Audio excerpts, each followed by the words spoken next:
Staring at the Mountain, Chapter 3 Mirrors.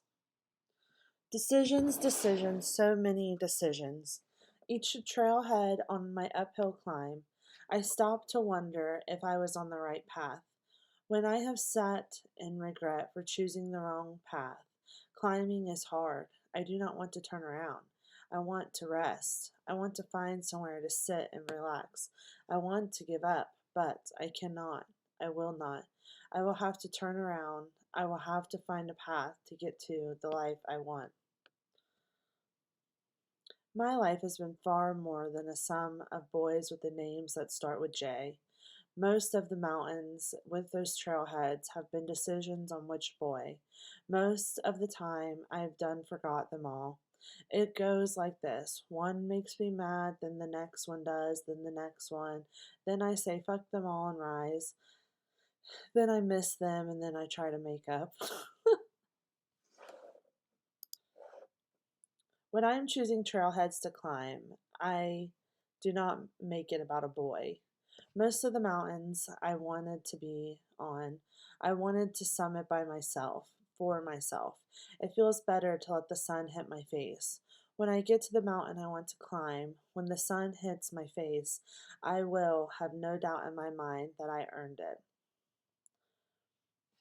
This book is about my love life.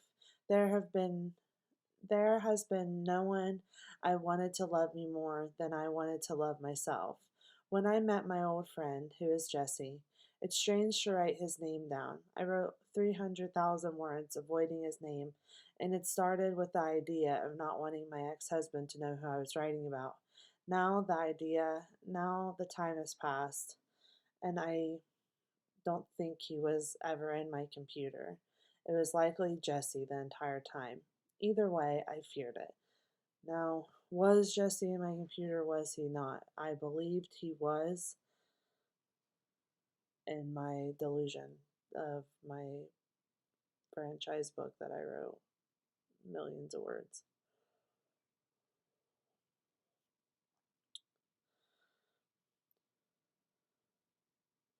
That was telling enough that I feared that it would happen if I did write his name.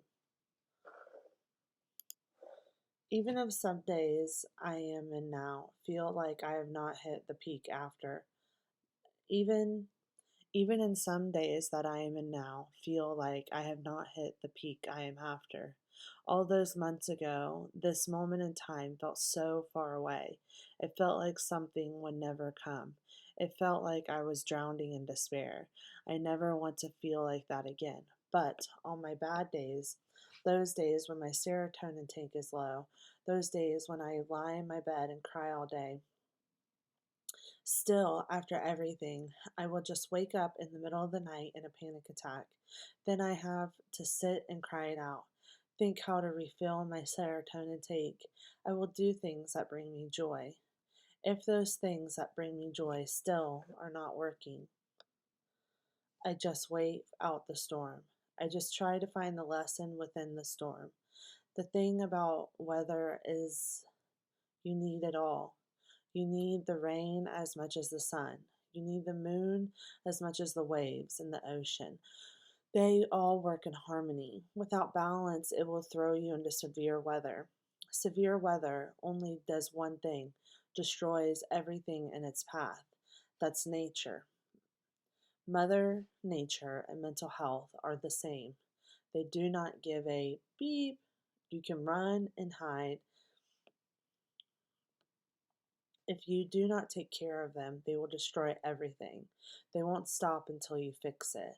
You can wish it to be better. You can sit in the mess of it all, wait for someone else to fix it, blame it on someone else, wait for them to fix it. But you have to fix it. And if you know better, do better.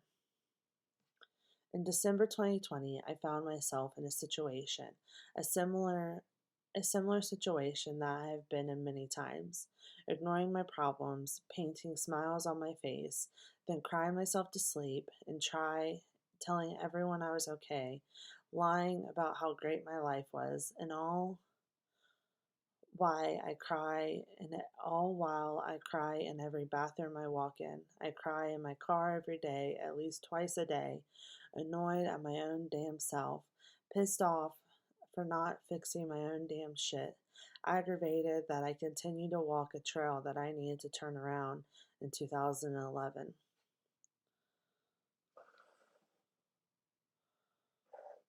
2011, my ex husband was cheating on me, going on 4 years. This was our entire relationship. And up until this point, he had a relationship with somebody at work he met at his job. He was the night stalker at Walmart. She was too. They liked to smoke together. Lunch had snacks. My fire friends were starting life, having babies, getting married, starting careers. I was too. My career life was wonderful. I worked at the cancer center, serving up smiles and coffee, a lot like I do now, except I do not have to deal with the healthcare system. Everyone is happy and everyone is happy when I hand them their frappe. And even though working in a place that sent people to heaven daily, hospice referrals were my assignment. Those were the worst days when somebody had been fighting for their life and they get told to stop trying. It's time to settle and say goodbye.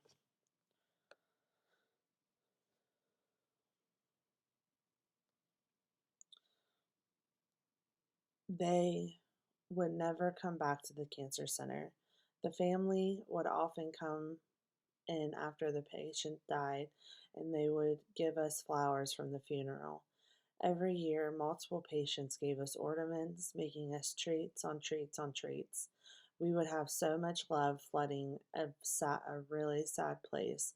A place that should be super depressing was not.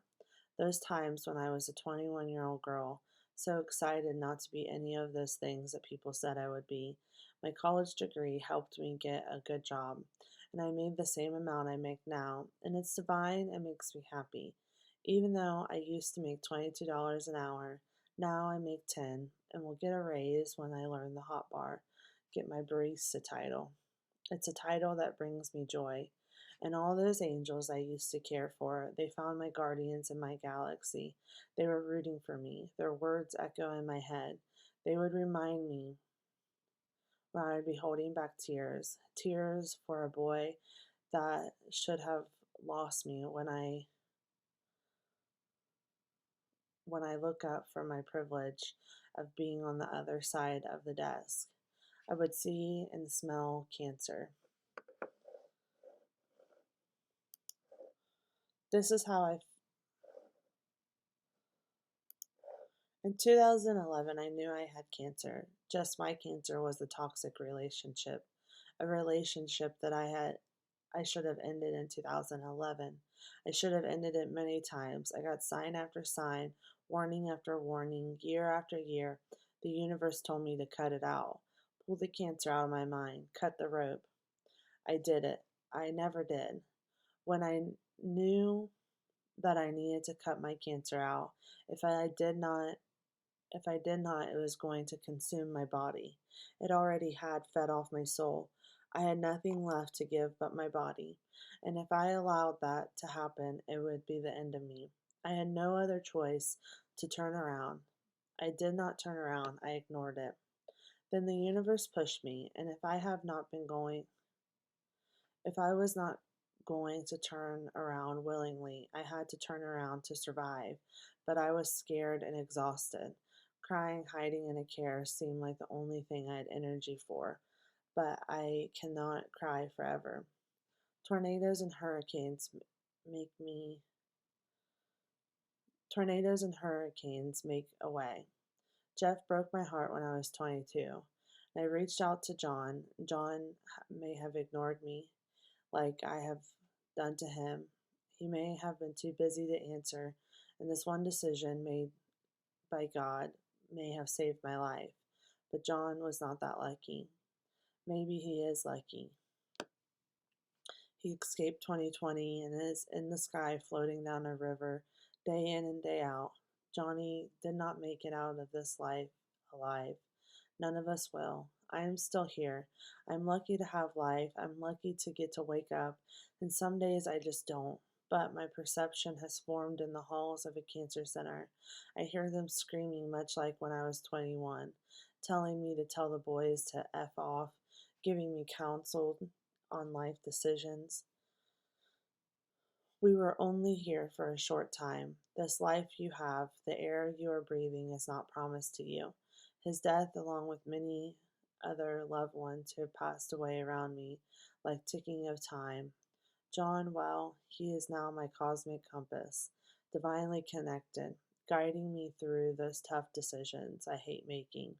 When I am feeling in my feels about boys, I remind myself that F 'em all, I will be just fine. I wish I was 21. I listened to them when I was 31. I took the hit. I needed the hit. I needed a big piece of Stacy calm the F down pie.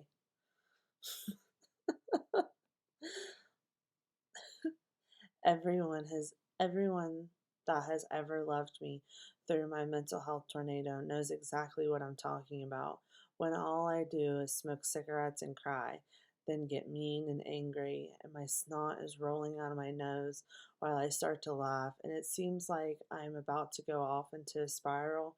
I thought about how I wanted so badly to need to do that. I wanted so badly to not need to do that. I wanted so badly to not have reasons to cry. I wanted so badly to not have reasons to be mad. I wanted to be happy.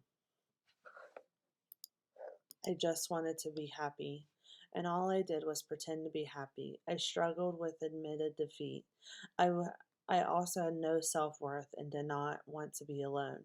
Being alone with my mind can be terrifying.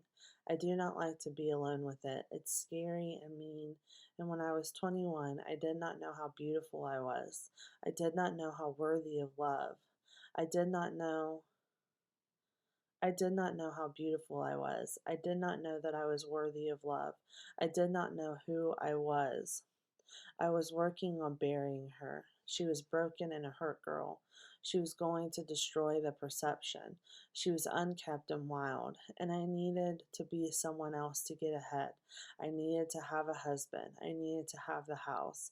I needed to have the things. I needed to have what I never had. I needed to lie, but living a lie was destroying my mind, and I was exhausted from living a lie.